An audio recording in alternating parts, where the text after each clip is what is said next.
Hey y'all, it's Heather, and we are back. God in the 12 Steps, Breaking the Chains of Addiction by G Sharp. Thanks for coming back and joining me on this journey through the workbook.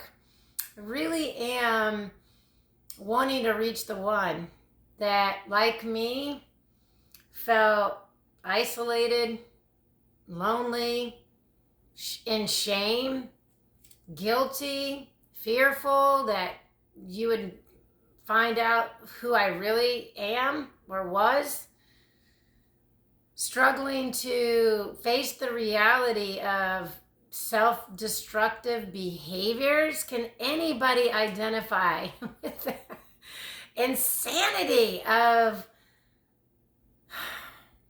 thinking I was in control? And I was far from in control, but out of control, thinking I was functioning in society and successful on the outside. Everything looked amazing. On the inside, I was torn up and conflicted and confused and angry and bitter. And I had some really abusive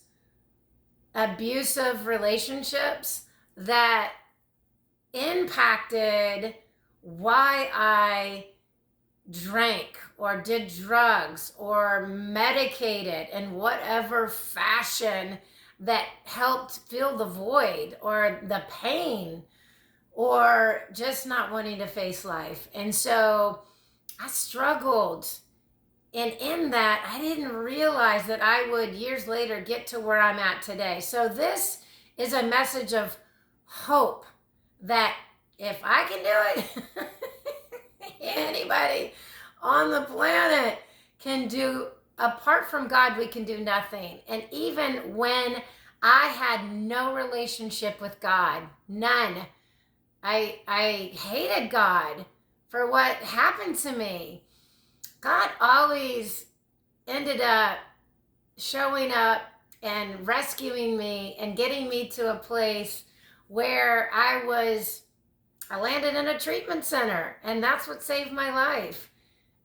December the 26th, 1998. So as we talk about what is addiction, idolatry, sin, and the wages of sin is death. We need divine intervention. And so G Sharp goes into defining what addiction is. For you are a slave to whatever controls you. That's what 2 Peter 2:19 says. What is controlling you right now? Is it a relationship? Is it, I can just have one drink? It's not. Do you ever stop at one or leave a half a glass? I never did that. It's half a glass. Never. Is it shopping? Is it gambling? Is it, like I said, relationships? And what is there something that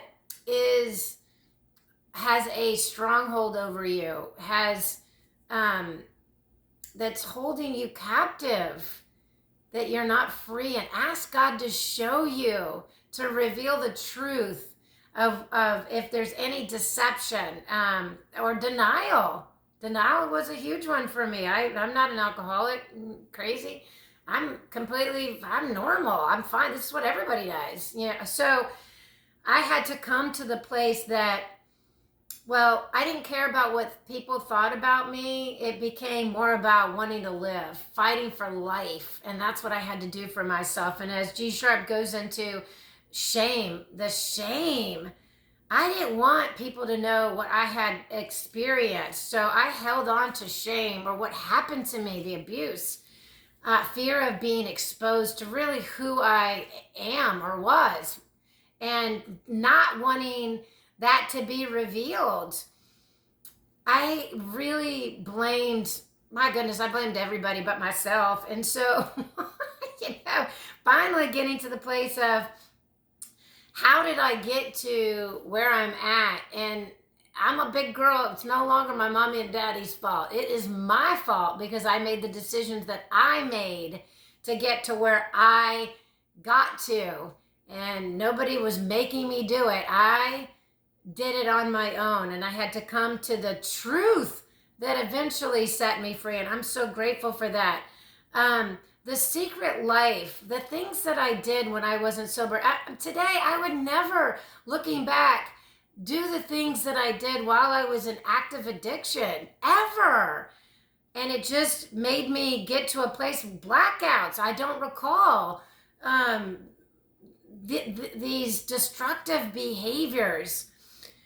And as Jerry G. Sharp talks about what is addiction in the workbook, it's a state of being enslaved to a habit or a practice or to something that is physiologically or physically habit forming. That's what the dictionary says. So wine produces mockers, alcohol leads to brawls, and those led astray by drink cannot be wise. Does Proverbs 20 verse 1, does this relate to anybody? Mocker leads to brawls. Anybody get in fights while you were drinking? All the time. Woo!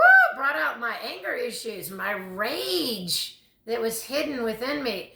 Those that led astray by a drink cannot be wise. It never produced wise decisions in my life. And so grateful to come to the truth that, well, I needed help. And I didn't realize that I had a problem and that I needed to work towards how do I live life without a drink, a drug, a relationship, or whatever was in the way of God. See, God desires that that he becomes our affection, our attention, and that we learn about who we are in him. And the enemy of our faith is doing everything he can to keep us from, well, what God says we are, sons and daughters of the Most High. And so for me, the struggle was I was abused, and I didn't realize the trauma I had endured as a child, adolescent years, and then growing up, that I never dealt with that trauma, that abuse, and replaced those feelings with alcohol and drugs, work, and other relationships.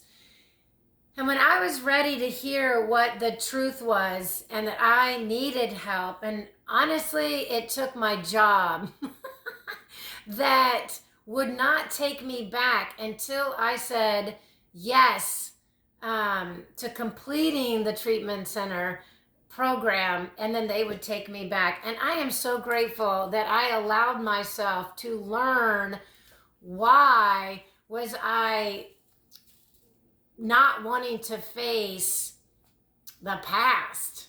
And I'm so grateful I allowed myself to spend some time in that adult timeout to grow and learn about I couldn't have just one drink, and I couldn't not just stop taking pills, and I couldn't not be in another relationship. And I always picked the very unhealthy ones because that's what I attracted. So can you stop at whatever you're doing? Do you want to? And if not, why?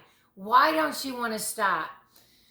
How is this vice, whatever you're holding on to, helping you? How's it achieving what God created you to do or to be? How is this helping you in life? In other words, are you at a place that you are at peace with God and with others?